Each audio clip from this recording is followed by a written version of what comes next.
एक गांव में एक सेठ रहते थे। उन्हें हर समय कुछ न कुछ सोचते रहने की आदत थी और वो किसी न किसी चिंता में ही खोए रहते थे। वो अच्छा कमाते थे और उनका जीवन भी खुशहाल था। परिवार भी अच्छे से सुखी से रह रहे थे। तब भी वह कुछ न कुछ सोचते रहते थे कि अगर ऐसा हो जाएगा तो क्या होगा, अगर वैसा हो जाएगा तो क्या होगा। वो हमेशा अपने भविष्य को लेकर चिंतित रहते थे। वह हर रोज पूरा दिन खूब मेहनत करते थे और अच्छा कमाते थे। एक दिन उन्होंने अपने मुनीम को बुलाकर अपने आज तक की कमाई का हिसाब मांगा। मुनीम ने कहा कि मैं आपको आपकी अब तक की कमाई का हिसाब करके जल्द ही दे दूंगा। दूसरे ही दिन वो मुनीम सेठ के पास सेठ की आज तक की कमाई का हिसाब लेकर गया।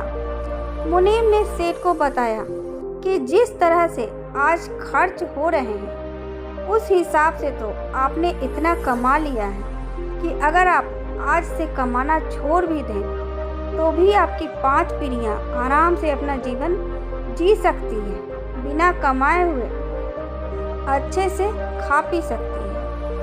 ऐसा सुनकर सेठ बहुत ज़्यादा खुश हो गया और उनकी खुशी का ठिकाना नहीं रहा।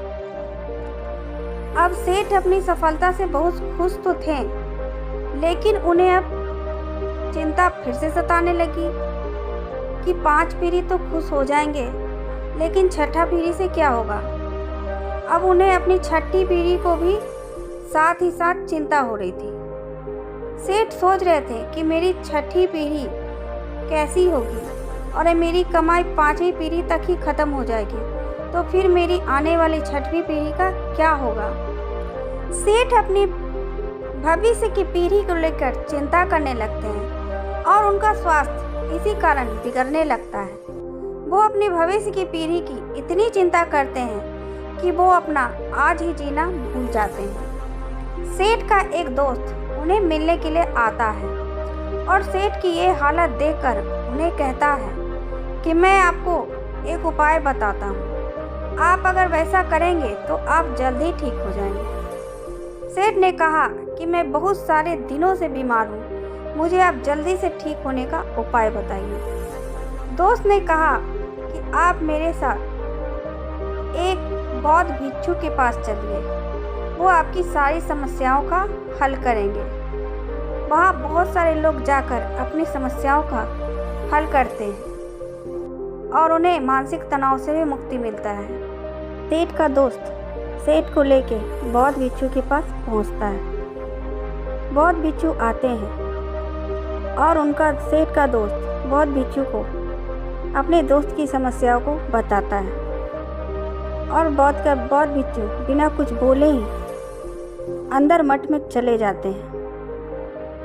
तब सेठ सोचने लगते हैं कि मेरा दोस्त तो बोला था कि वो समस्याओं का समाधान करेंगे, लेकिन ये तो बिना कुछ बोले ही मठ में चले गए हैं। थोड़ी देर बाद फिर सेठ देखता है कि बौद्ध भिक्षु मठ से आ रहे हैं और उनके हाथ में एक मिट्टी का गिलास है और उसमें दूध भरा हुआ है। बौद्ध भिक्षु सेठ के पास आते हैं। फिर बौद्ध भिक्षु बोलते हैं कि बताओ, अगर मैं ये दूध से भरा गिलास आधा घंटा तक अपने हाथ में ऐसे ही पकड़े रहूं तो क्या होगा। तब सेठ कहता है कि कुछ नहीं होगा, हल्का फुल्का दर्द होगा। फिर बौद्ध भिक्षु कहता है कि अगर मैं 2 घंटा तक पकड़े रहूं तो क्या होगा। तब सेठ कहता है कि दर्द और ज़्यादा बढ़ जाएगा। फिर बौद्ध भिक्षु कहते हैं कि और मैं अगर दिन भर सुबह से लेकर शाम तक इसी तरह अपने हाथ में मिट्टी के गिलास में दूध भरा हुआ पकड़े रहूं तब क्या होगा। सेठ कहता है कि आपके हाथ में बहुत ही भयंकर दर्द होना शुरू हो जाएगा, आपका हाथ शून्य भी हो सकता है, आपकी मांसपेशियों में भारी तनाव भी आ सकता है और यहाँ तक कि आपके हाथ में लकवा भी मार सकता है। सेठ ने बड़े गंभीर शब्दों में कहा। फिर बौद्ध भिक्षु ने कहा कि बहुत बढ़िया, तुमने बहुत अच्छा उत्तर दिया है। फिर बौद्ध भिक्षु ने कहा कि लेकिन क्या इस दौरान गिलास का वजन बढ़ा या घटा। फिर सेठ ने कहा नहीं, गिलास का वजन नहीं घटा और ना ही बढ़ा, वो तो जस का तस रहा। फिर बौद्ध भिक्षु ने कहा कि फिर हाथ में दर्द और मांसपेशियों में तनाव क्यों हुआ? फिर सेठ ने कहा, बहुत समय तक पकड़े रहने के कारण हाथ में दर्द हुआ और मांसपेशियों में तनाव आया। बौद्ध भिक्षु ने कहा कि अब इस दर्द से छुटकारा पाने के लिए मैं क्या करूं? सेठ ने कहा कि आप गिलास को नीचे रख दीजिए। बौद्ध भिक्षु ने कहा, बिल्कुल सही, जीवन की परेशानियां भी कुछ इसी तरह होती हैं। अगर इन्हें आप कुछ देर अपने दिमाग में रखेंगे तब ठीक है, लेकिन अगर उनके बारे में ज़्यादा देर तक सोचोगे तो तुम्हें फिर पीड़ा होने लगेगी और इसे हर समय दिमाग में रखोगे तो फिर तुम्हें ये अशांत और पागल करने लग जाएंगे और फिर तुम कुछ भी नहीं कर पाओगे।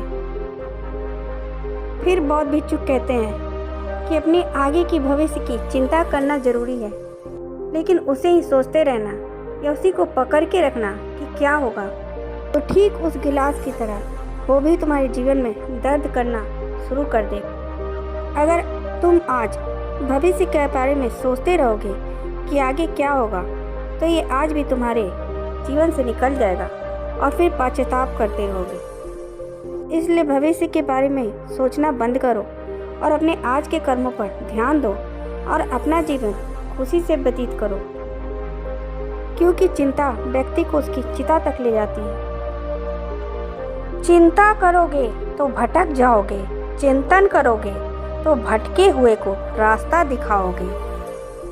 सुबह से शाम तक काम करके आदमी उतना नहीं थकता जितना क्रोध या चिंता के 1 घंटे में थक जाता है। जो भाग्य में है वह कहीं से भी भाग कर आएगा और जो भाग्य में नहीं है वह आकर भी भाग जाएगा।